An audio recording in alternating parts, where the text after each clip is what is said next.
Language, Grade 1, Quarter 3, Week 5. Let's learn about time words. Day 1 to Day 2, Matatag Curriculum. Hello kids, it's me, Teacher Frel. Don't forget to subscribe, like, and share, and hit the notification bell for the latest video. For today's lesson in Language 1, we will discuss about time words. Day 1. Learning objectives. At the end of the lesson, the learners can: Letter A. Express connections between ideas using time words. Letter B. Use the high-frequency words learned referring to community in context. Naranasan mo na ba na dalawin ng iyong mga kamag-anak o pinsan sa iyong pamayanan? Ano-anong lugar sa iyong pamayanan ang ipinakita mo sa kanila? Ang ating mga kamag-anak ay kadalasang dumadalaw sa atin. Sa kanilang pagdalaw ay naipapakita natin sa kanila ang magagandang lugar sa ating pamayanan. Ngayong araw ay pag-aaralan natin ang mga salitang may kaugnayan sa oras. Gagamitin din ninyo ang mga salitang nagsasaad ng oras sa sarili ninyong pangungusap. Narito ang ilan sa mga salitang nagsasabi ng oras, gaya ng ngayon, bukas, kanina, kahapon, mamaya. Tukuyin ang salitang nagsasabi ng oras sa bawat kahulugan nito. Ang araw pagkatapos ng ngayon. Ano kayang salita ito na nagsasabi ng oras? Tama! Ang araw pagkatapos ng ngayon ay bukas. Gawain na gagawin mo ilang minuto o oras mula ngayon. Ano kayang salita ito na nagsasabi ng oras? Tama! Ang gawain na gagawin mo ilang minuto o oras mula ngayon ay mamaya. Ang kasalukuyang oras. Ano naman ang salitang ito na nagsasabi ng oras? Tama! Ito ay ngayon. Ang kasalukuyang oras ay ngayon. Ang araw bago ang ngayon. Ano namang salita ito na nagsasabi ng oras? Tama! Ito ay kahapon. Ang araw bago ang ngayon ay kahapon. At panghuli, ang oras bago ang kasalukuyang oras. Ano kayang salita ito na nagsasabi ng oras? Tama! Ito ay kanina. Ang oras bago ang kasalukuyang oras ay kanina. Ngayon ay basahin natin ang isang tala-arawan na isinulat ni Nooy na nagsasaad ng pagdalaw ng kanyang pinsan na si Ikey. Basahin natin ang tala-arawan ni Nooy. Mahal kong tala-arawan. Noong isang linggo ay dumalaw sa akin ang pinsan ko na si Ikey. Madami kaming napuntahang lugar. Una kaming nagpunta sa ilog. Kinabukasan noon ay nagpunta kami sa bukid. Pagkatapos ay nagpunta kami sa templo. Umakyat din kami sa puno ng mangga. Isang araw bago siya umuwi ay pumunta kami sa palengke. Madaming nakain si Ikey sa palengke. Sabado nang umuwi si Ikey. Malungkot kaming dalawa pero alam naming muli kaming magkikita. Nagmamahal. Nooy. Sagutin naman ang mga sumusunod na tanong. Sino ang sumulat ng tala-arawan? Magaling! Si Nooy ang sumulat ng tala-arawan. Sino naman ang bumisita kay Nooy? Tama!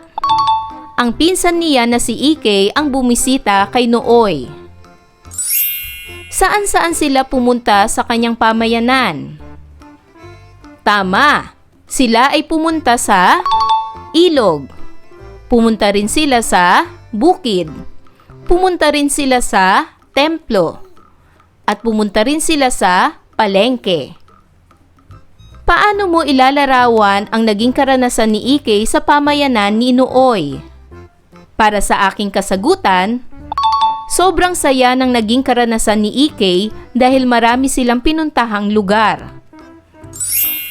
Sa tala-arawan ni Nooy ay gumamit siya ng mga salitang nagsasaad ng oras. Tukuyin natin ang mga ito.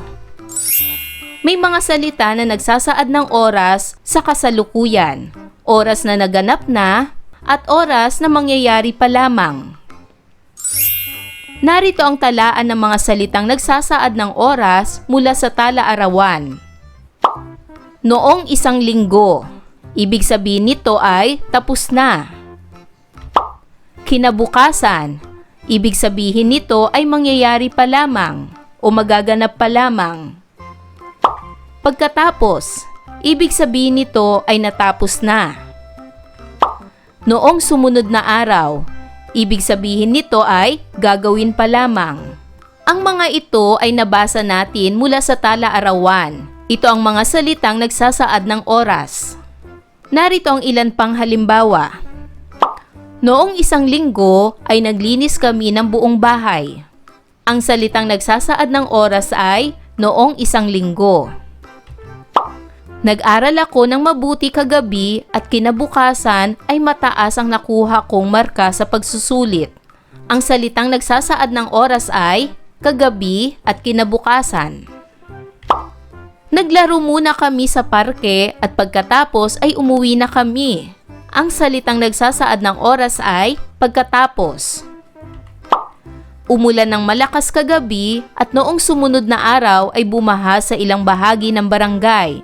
Ang mga salitang nagsasaad ng oras ay kagabi at noong sumunod na araw.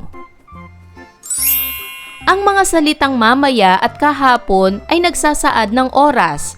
Ang mamaya ay mangyayari pa lamang at ang kahapon ay nagsasaad na nangyari na. Ang ngayon ay nangyayari o ginagawa ngayon at ang bukas ay mangyayari pa lamang. Ngayon ay dumako na tayo para sa pagsasanay bilang isa. Gamitin ang mga sumusunod na salita at parirala sa tamang pangungusap. Ang mga salitang nagsasaad ng oras na inyong gagamitin ay mamaya, bukas, sa susunod na linggo, sa isang buwan, kanina. Unang bilang, saan na kaya nagpunta si Rico? Patlang, nandito lang siya. Ano kaya ang tamang salita na nagsasaad ng oras para sa pangungusap na ito? Magaling! Ang tamang salita para sa pangungusap na ito ay kanina. Kanina nandito lang siya. Pangalawang bilang, patlang na tayo bumili ng papel, madilim na kasi ngayon. Ano kaya ang tamang salita na nagsasaad ng oras para sa pangungusap na ito? Magaling! Ang tamang salita para sa pangungusap na ito ay bukas. Bukas na tayo bumili ng papel, madilim na kasi ngayon. Pangatlo, patlang na tayo bumiyahe, abala ako sa buong buwan na ito. Ano kaya ang tamang salita para sa pangungusap na ito? Magaling! Ang tamang salita na nagsasaad ng oras para sa pangungusap na ito ay sa isang buwan. Sa isang buwan na tayo bumiyahe, abala ako sa buong buwan na ito. Pang-apat, patlang kapabalalakad, nagsisimula ng dumilim. Ano kaya ang tamang salita na nagsasaad ng oras para sa pangungusap na ito? Magaling! Ang tamang salita ay mamaya. Mamaya ka pa ba lalakad? Nagsisimula ng dumilim. At panglima, patlang na kami papasyal sa inyo at puno na ang linggo na ito sa dami ng gawain. Ano kaya ang tamang salita para sa pangungusap na ito? Magaling! Ang tamang salita na nagsasaad ng oras ay, sa susunod na linggo na kami papasyal sa inyo at puno na ang linggo na ito sa dami ng gawain. Day 2. Learning Objectives. At the end of the lesson, the learners can: Letter A. Share experiences about community. Letter B. Express connections between ideas using time words. And letter C. Use high-frequency words learned referring to community. Masdan ang larawang ito. Ano-ano ang nakikita ninyo sa larawan? Tama! Ang larawang ito ay nagpapakita ng isang magandang tanawin kung saan makikita ang bundok at ang ilog o dagat. May nakikita ba kayong ganitong anyong tubig sa inyong pamayanan? Anong anyong tubig mayroon sa inyong pamayanan? Naranasan mo na ba ang mangisda o sumamang mangisda? Sa pangingisda, mayroong mga paraan o sunod-sunod na hakbang na kailangang gawin. Ngayong araw ay pag-aaralan natin ang mga salitang may kaugnayan sa oras. Gagamitin din ninyo ang mga salitang nagsasaad ng oras sa sarili ninyong pangungusap. Narito ang ilan sa mga salitang nagsasabi ng oras, gaya ng una, ikalawa, ikatlo, sa huli. Alamin natin ang mga hakbang sa pangingisda at ilagay ang mga salita na nagsasaad ng oras. Narito ang mga halimbawa. Una, ihanda ang kawit, linya, bingwit, umang o bait, at timba o lalagyan ng isda. Ang salitang nagsasabi ng oras ay una. Ginamitan natin ito ng salitang una. Ikalawa, isuksok ng maayos ang bulate, hipon o anumang pain upang hindi madaling matanggal. Ang ginamit naman na salita na nagsasabi ng oras ay ikalawa. Ikatlo, ihagis ang kawit na may pain sa lugar na may posibilidad na may isda. Huwag gumawa ng ingay at obserbahan ang paggalaw ng linya. Ang ginamit naman na salita na nagsasabi ng oras ay ikatlo. Sa huli, kapag naramdaman mong may humihila sa linya, hilahin ito ng maingat para hindi makawala ang isda. Iangat ng maayos ang bingwit at alisin ang isda mula sa kawit. Ang salitang ginamit na nagsasabi ng oras ay sa huli.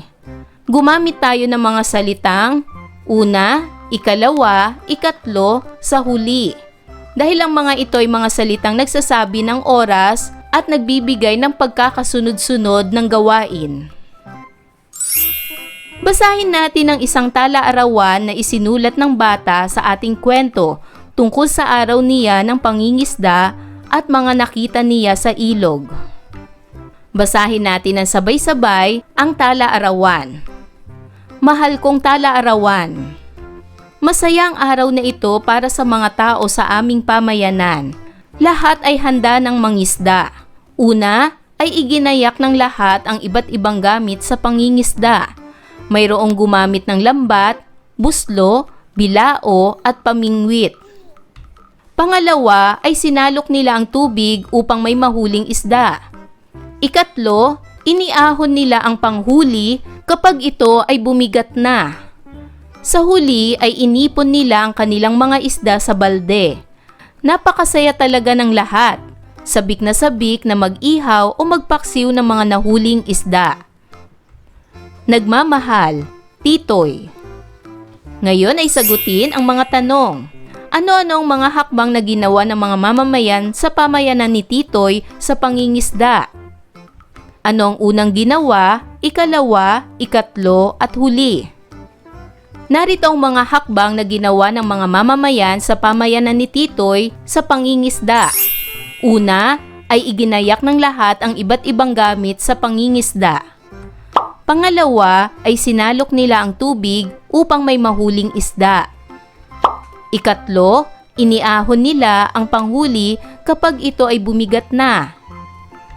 Sa huli ay inipon nilang kanilang mga isda sa balde. Sa tala-arawan ni Titoy ay gumamit siya ng mga salitang nagsasaad ng oras.